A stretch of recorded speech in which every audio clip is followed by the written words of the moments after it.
Willy Bolio, bienvenue. Merci, bonsoir.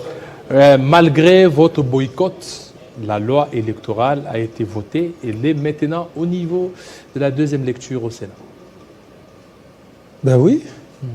Malgré, Ils continuent leur chemin. ce qui fait que toutes vos démarches n'ont rien apporté. Non, mais vous croyez qu'ils ont déjà tout gagné? Mais presque. Ok.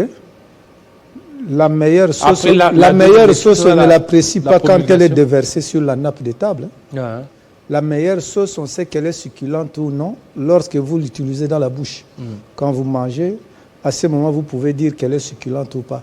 Attendons voir là où ils vont arriver. Et à ce moment, vous allez apprécier la pertinence ou non de cette loi électorale.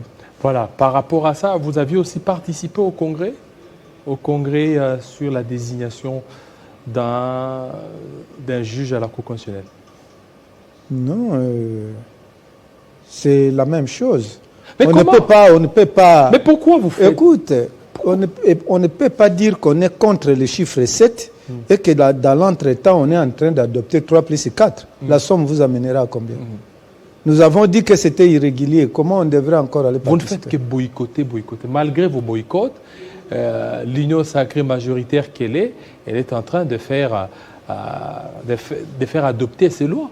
Sans vous. Et vous ne voyez pas que ça, c'est la politique de la chaise vide qui ne paye pas. Non, mais vous savez, mon cher Kilolo, si vous regardez un match en différé, même pendant 10 ou 15 fois, vous n'allez pas changer le score de ce match.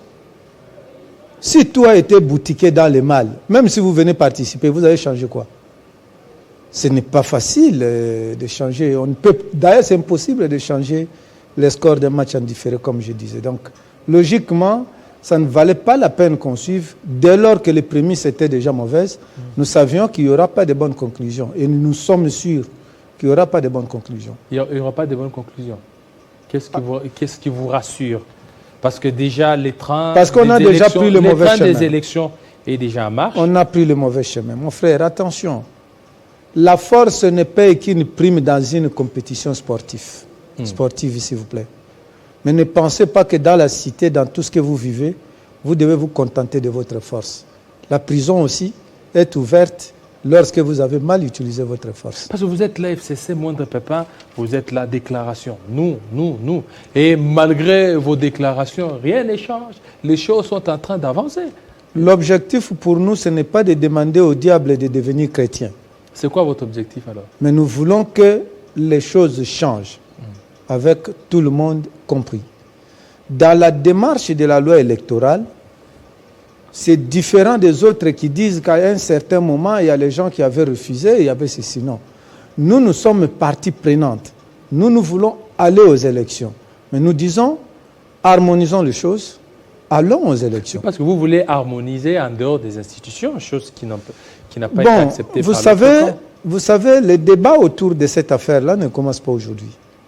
Il y a de grandes questions politiques que les acteurs politiques s'imprègnent des objectifs. Vous savez, de tout ce que nous sommes en train de faire, le plus important, ce n'est pas le refus du consensus. Le consensus, c'est quoi au juste que nous voulons? Avoir un seul objectif défini ensemble. À ce moment, peu importe la voie que vous allez utiliser pour faire amener les gens là-bas, il n'y aura pas de problème. Mais au lieu d'établir déjà et l'objectif et la procédure seule, bon, je crois, on n'empêche pas à celui qui se prétend fort d'user de sa force. Mais il faut savoir qu'un homme si fort soit-il peut glisser sur une peau de banane. Je crois que les gens pourront même sourire une seule fois. On a vu vos collègues dénoncer ce qui se passe dans l'Est, mais de votre côté, surtout vous personnellement, vous n'aviez pas dénoncé ce qui se passe dans l'Est de la RDC.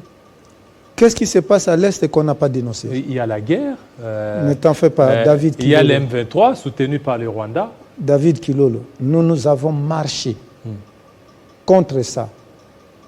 Mais ceux qui sont au pouvoir n'ont jamais envoyé les gens marcher. Au contraire, ils ont invité les gens à aller accueillir le roi. Mais où est le mal à aller accueillir le roi? Non, c'est d'abord ça. Quand le roi est venu, les Belges qui sont à Kinshasa sont allés à l'aéroport pour l'accueillir. Allez vérifier, vous avez des images. Ce ne sont pas les citoyens de chez lui. D'ailleurs, ce ne sont pas des citoyens de chez lui, mais ce sont ses sujets, parce que lui est roi.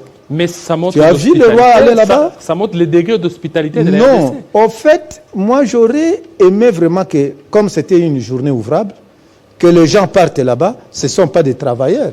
Parce que la journée n'était pas déclarée chômée et payée. Si les gens étaient partis là-bas en masse, ce sont des chômeurs. Et donc, c'est une occasion de montrer au roi, voilà le nombre de chômeurs que nous avons, parce que les peu d'autres personnes qui restent seraient au travail. Alors, si une journée n'est pas déclarée chômée et payée, et on doit demander aux travailleurs de quitter le travail pour aller accueillir un roi, ben, écoutez, je ne sais pas où. Mais vous devez quand même vous en réjouir que l'accueil du roi montre une bonne santé de la diplomatie, montre que la RDC devient de plus en plus fréquentable. La RDC a toujours été fréquentable. Toujours. Les gens peuvent raconter ce qu'ils veulent. On a même eu un sommet de francophonie ici. J'espère que c'était la fréquentation. Mais d'autres activités de francophonie qui traînent maintenant n'ont pas commencé avec l'actuel pouvoir, l'actuel régime. Ça a commencé avec le gouvernement Tchibala, préparé. Mais après, on apprend que l'argent qui était là-bas, c'était des DJ, c'était des ceci. Bon, bref, c'est leur affaire. Ce sont des sardines de même boîte. Quand ils ont leurs problèmes, il faut les laisser. Eux seuls savent là où les têtes sont restées. Vous savez, l'importation des gens n'est pas toujours bonne. C'est très dangereux. Vous avez vu, on a décrié que dans les institutions, trop d'importations, diaspora, on n'est pas contre les gens qui étaient de la diaspora. Mais quand vous extrapolez le nombre, vous allez vivre ce que nous avons vu à l'arrivée du roi des Belges. On a même importé des chefs coutumiers. Donc on a pris des chefs coutumiers de la diaspora. Maintenant, c'était... Les chefs coutumiers? Kinshasa a des chefs coutumiers. Nous sommes une province. Tout le monde sait très bien que Kinshasa, c'est sur la terre de Teke et Umbu. Et quand Stanley est venu, c'est avec Ngaliema qu'il a traité. Oui. Mais le roi vient ici, on laisse les chefs coutumiers Teke et Umbu à la maison, on importe les uns par bus, les autres par avion, pour montrer que voici des chefs médis. Jusqu'à ce niveau. Et tout ça, qu'est-ce que ça va créer? Ça va créer un incident aussi mystique ou spirituel? Bon, je ne sais pas. Parce je crois que les chefs vous sent trop proverbial. Mais non, je dois le dire, mon cher ami. Il ne faut pas venir tuer l'éléphant dans ma parcelle. Tu fais des parts, tu appelles tes frères, vous amenez, vous me laissez le sang pour nettoyer. Même le bon Dieu ne sera pas content. Un jour, vous aurez des maux de ventre. Voilà. Comment le FCC est en train de se préparer pour les élections maintenant de 2023? Parce que déjà, on vous a coupé les herbes sous les pieds par rapport à la loi électorale. Tout semble être allé à l'avantage de l'Union sacrée. Vous n'avez plus la majorité. Le FCC, jusque-là, il ne contre plus rien. Vous attendez toujours aller aux élections dans ces climats ou dans cette situation? Bon, laissez-moi vous dire que je suis dans une famille politique très organisée. Je ne suis pas porte-parole des FCC pour dévoiler ce qu'il est en train de faire. Et encore que ce n'est pas prudent de jeter des pierres dans la forêt où vous partez chasser. Vous risquez d'idéologiser tous les gibiers et quand vous viendrez chasser, c'est en vain. Donc, je ne peux pas maintenant, aujourd'hui, dévoiler les secrets des options levées par FCC, auquel cas je serai en train de demander à l'adversaire de prendre des dispositions.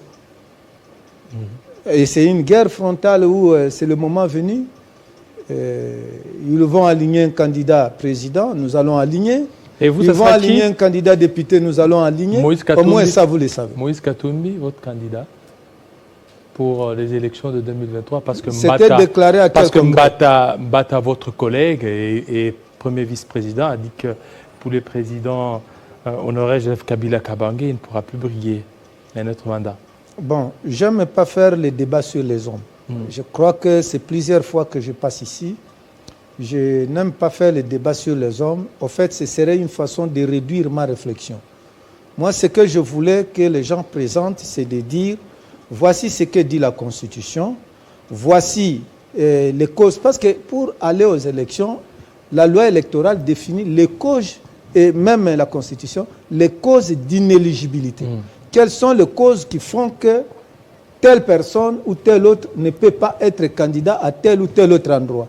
Si ces causes-là frappent Joseph Kabila, mais ce n'est pas ma bouche qui va changer, transformer la chose. Mais si cette cause-là n'existe pas, vous le faites parce que, bon, peut-être la personne de Joseph Kabila ne vous intéresse pas. Vous serez seul devant votre conscience et la loi en face. Et ça, moi, je ne peux pas dire maintenant parce que je ne suis ni Kabila, parce que je ne l'ai pas entendu dire qu'il est candidat. Je ne suis pas le juge constitutionnel qui doit aussi déjà annuler sa candidature. Donc je pense que ce sont des gens qui font ils n'ont pas à faire.